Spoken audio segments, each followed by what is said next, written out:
All right, welcome to 4.4 Check on Learning. We're going to do some factoring. So, to get us started, our first one is very similar to the example problem that they gave us in the notes, and that is a rectangular prism is divided into four separate smaller rectangular prisms. They give us the volume. Come on, pencil, let's write. They give us the volume of each individual, and they give us the total volume, which is kind of nice. And let's see what we can figure out. So part A, how can you use the given information to determine the factored form of V equals all of that stuff? So that's the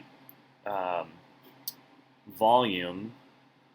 And so remember, to find the factored form,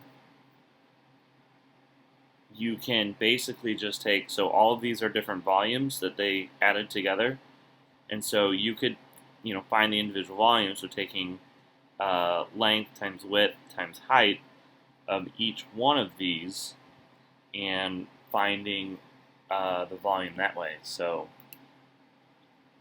let's see what our options are. That's kind of what I'm looking for. Let's see which option works the best.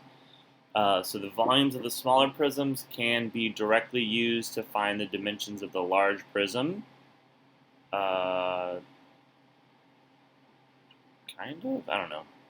The volume of the larger prism can be directly used to find the dimensions of the smaller prisms. So I might go with that one, maybe. Let's see what else we have. The volume of the smaller prisms can be used to find the dimensions of the The volume of the smaller prisms can be used to find the dimensions of the smaller prisms, which can then be used to find the dimensions of the large prism.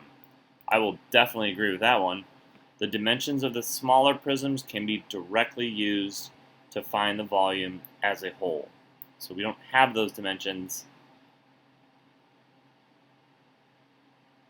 Yeah, so we don't have those dimensions, so we can't do that. We only have volumes. Yeah,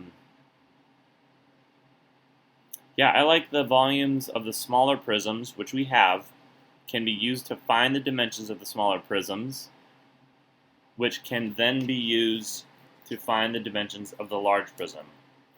I like that. I like that one. So what is the factored form? So we are basically just going to take this guy and factor it. So let's do that. Let's see here. I'll go ahead and write that right here. X cubed plus 4x squared plus 4x. So we scroll down, do a little bit of white space. So initially I see an x in all of those, so we're just going to pull that out. So we're going to have x squared plus 4x plus 4. Let's see here. I think that falls under one of our patterns. Let's see if I can't pull our little pattern chart up real quick.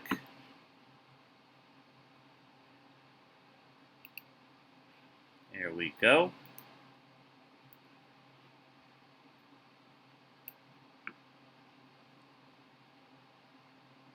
So that is, let's see here.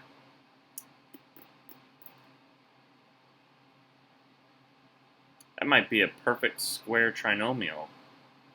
So we've got x squared, and we could make our b is 2, so that would be 2 squared, and this would be 2ab.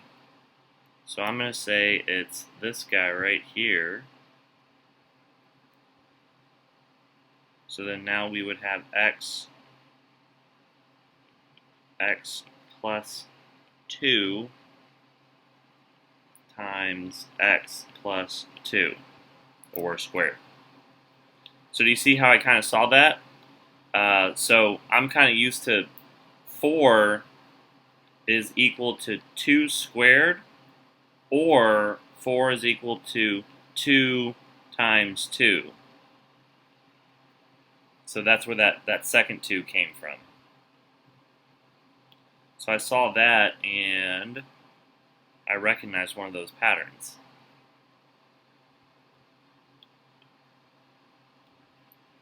So that is our factored form. So then we would just type that into this box. X plus 2, and I think they want it in this form as opposed to x plus 2 squared, but they both mean the same thing, so it doesn't matter. Here we go.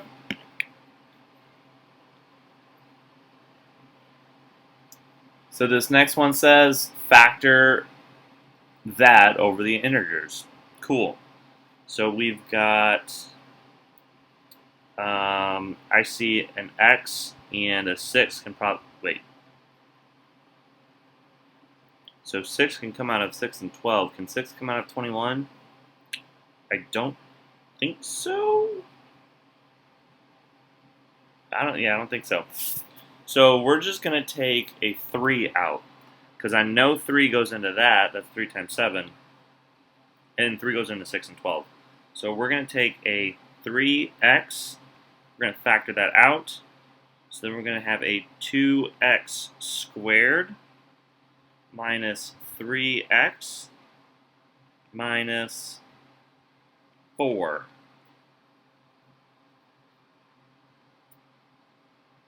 And then, so we've got a 2 here, a 4 here.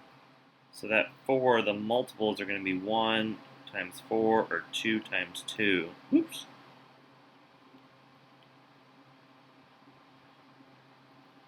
One of those is going to be doubled because we got that 2 there.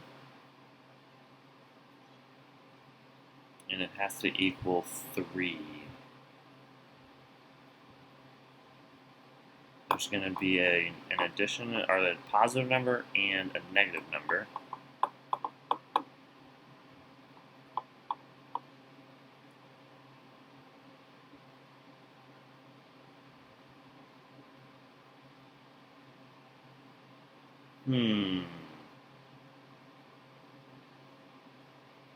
Oh, I got it. So that number's wrong. Mr. Lin can't do math. So that would be 7, right? 21 divided by 3 is 7. Not sure where I got 3 from, but whatever. So now that makes a lot of sense. We can use these two.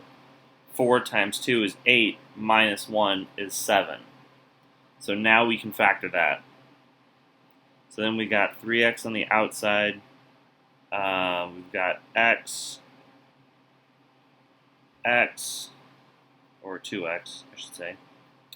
So let's see here. I know that 4 is going to be over here, which means the 1 is going to be over here.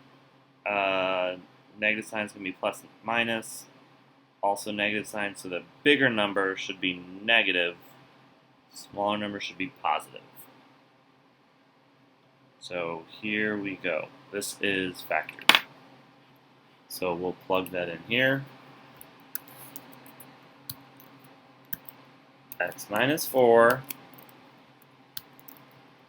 2x plus 1. By the way, so yeah, I made a mistake up here.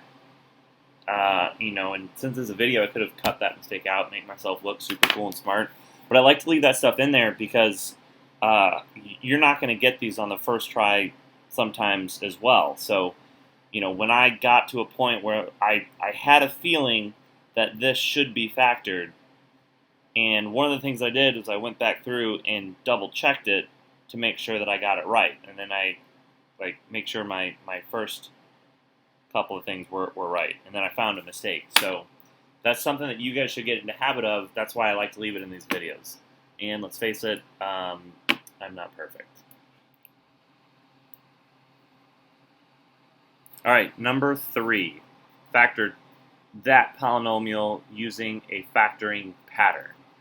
Cool, so we've got our factoring pattern, and you'll notice I had to add a cut in here because the first time I went through this I couldn't figure it out.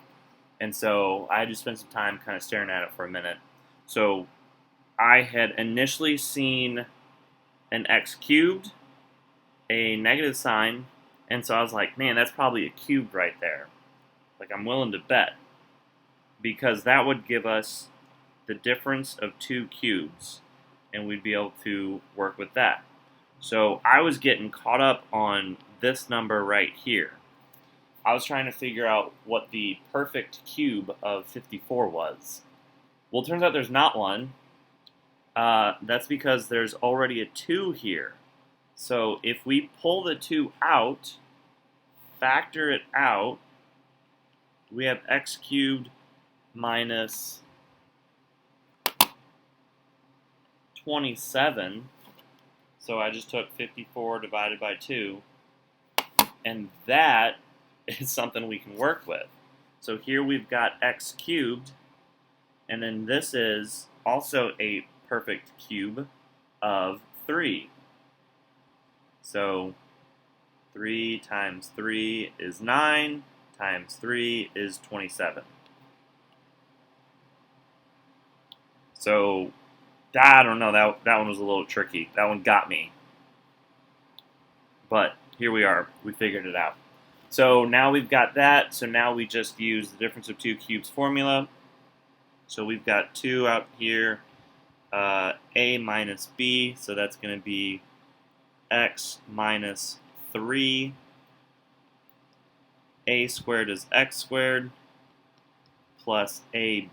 That's going to be 3x plus x plus b squared is 9. So remember, our a is x and our b is 3, in case you were wondering or trying to remember. So from that, we can look at this guy. So 9's factors is 1 and 9, and then 3 and 3. Yeah, I don't think they're going to add up to be able to get 3. So I'm going to say that this is factored. So we go back to our dude over here, and we're going to plug in x minus 3, x squared plus,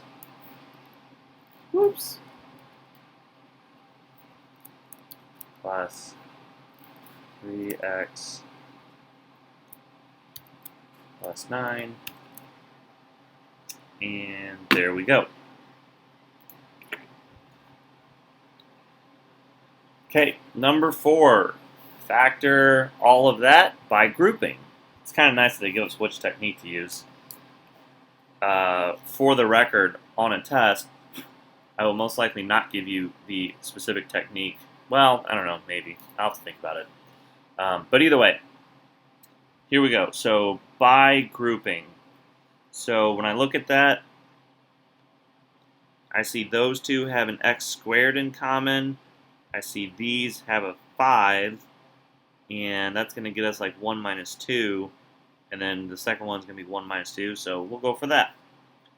So we're going to take an x squared out here of the first one, it's going to be x minus 2, plus we're going to take a 5 out of the second one, x minus 2. Hey, look at that, 2x minus 2s. That's going to be x squared plus 5, x minus 2. And I'm willing to bet that that's probably factored. I'm trying to think of anything else for this guy right here, and I can't. So that's what we're going to call it. X squared plus 5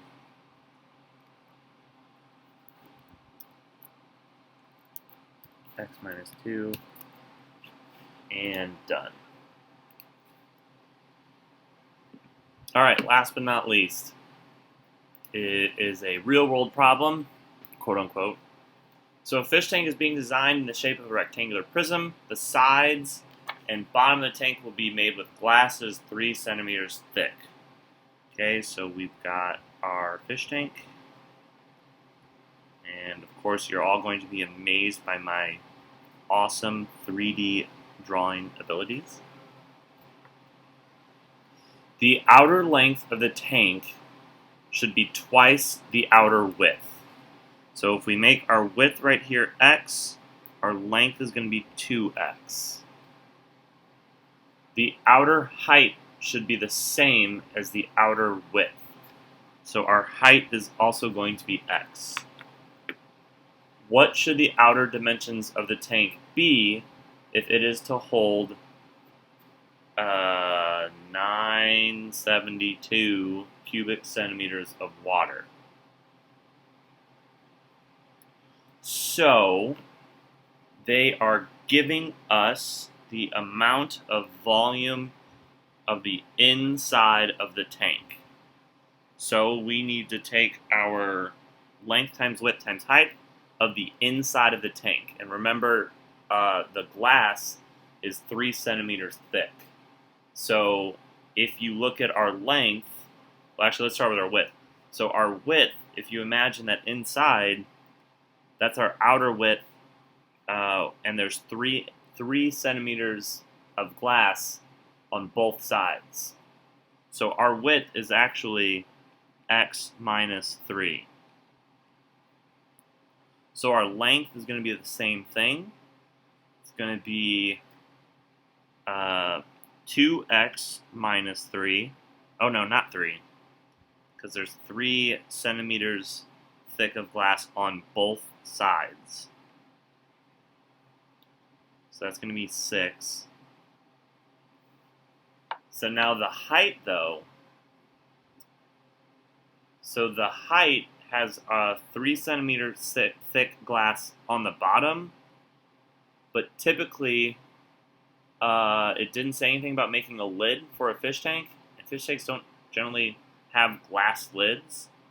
So that one is just going to be x minus 3. So let's see what we get. So we've got, this would equal 972.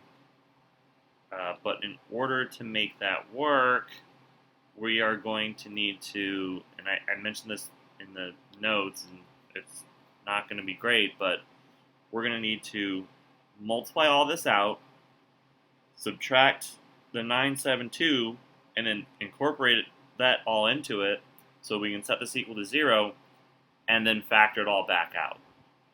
So here we go.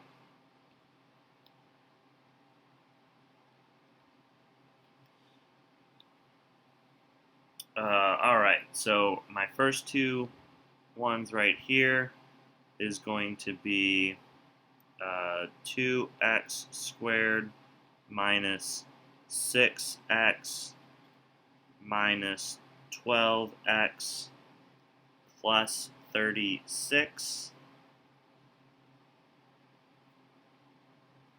x minus 3. So then we're going to combine our like terms. So we've got 2x squared minus 18x plus 36 x minus 3. So now we're going to add the x minus, or distribute the x minus 3. So that's going to be 2x cubed minus 18x squared plus 36x minus 6x squared from the negative 3, that's the one I'm working on now, plus 3 times 18 plus 54x minus 3 times 36, 108. Combine like terms.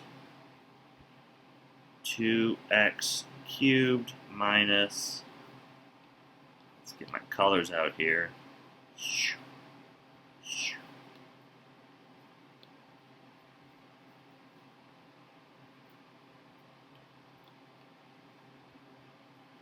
So,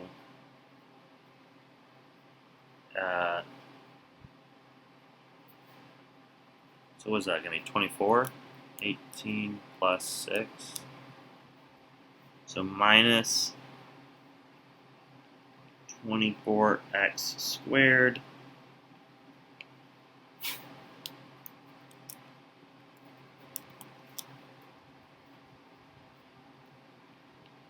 plus 90x minus 108 equals 972. So we're going to subtract 972 from both sides.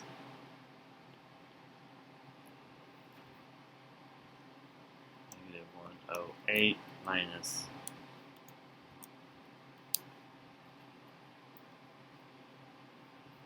so let's see here.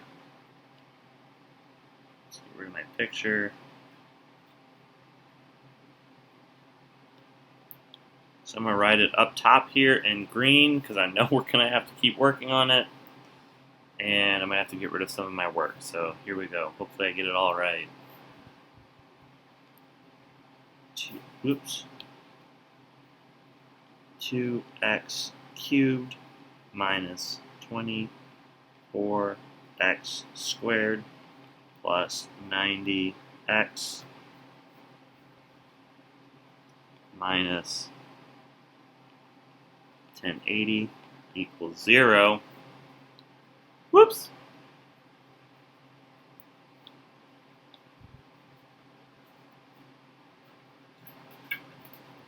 So I'm making more room because now we probably need to factor that.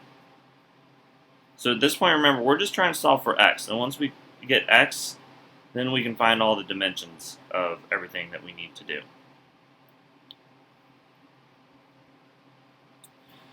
Okay.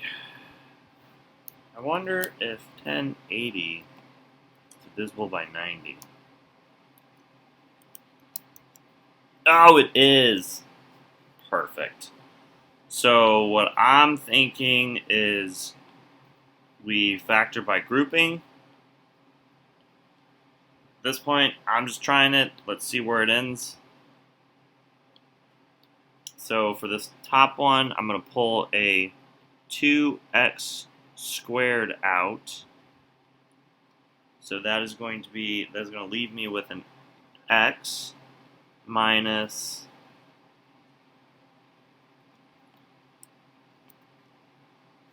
12 plus, so I mentioned earlier, gee, I wonder if 1080 is divisible by 90. It is. So we're going to take a 90 out. So that's going to be x minus 12. Gee, that's convenient. So now we're going to have 2x squared minus 90 x minus 12 equals 0.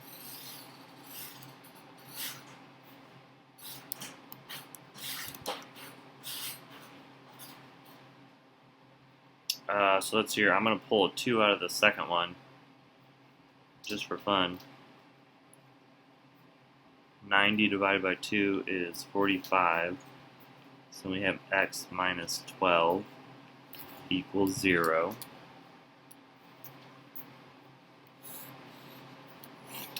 Give me that back, Molly. My daughter's trying to steal my calculator. So let's see, what are we going to do next? I wonder Now let's just start solving. So this one is easy enough. X equals 12. I have a feeling this is going to get crazy over here, but might as well try it. So then x squared equals 45. I did skip a step there, but I set it equal to 0, and then I added 45 to both sides. So then x would equal plus or minus square root of 45. X being a negative number would not necessarily make sense because we are dealing in the real world with lengths. And I gotta pull out my other calculator on my phone because my child stole my other one.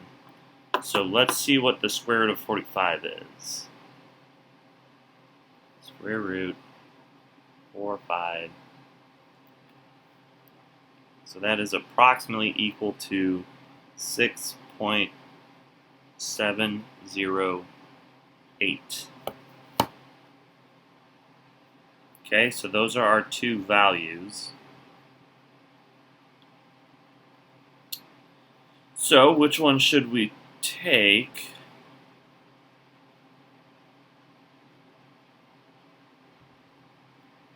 Three centimeters thick. I have a feeling that this one isn't the right one, but we gotta justify it. Feelings don't count in math.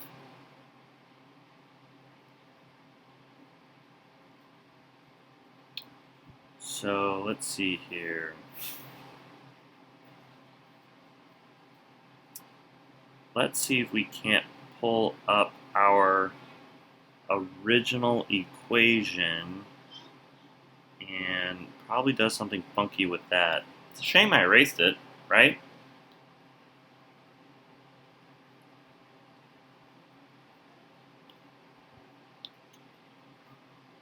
That's okay. Let's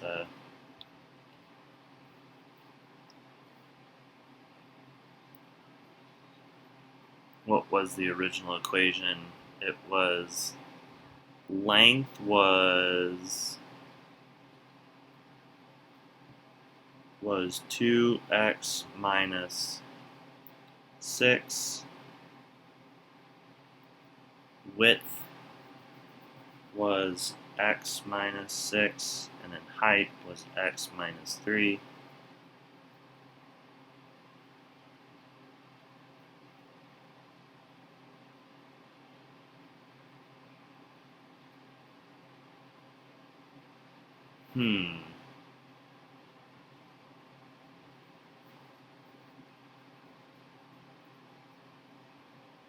Aha. So if we look at this guy right here, that was our width, right? So if we plug x 6.708, that means that our width of the whole thing is going to be like what? 0.708 centimeters? No, that's not going to make for a good fish tank. So we can get rid of that one, and that means that our x is going to equal 6. So now we just plug all that stuff back in. So we have x equals 12, and if we have our picture again,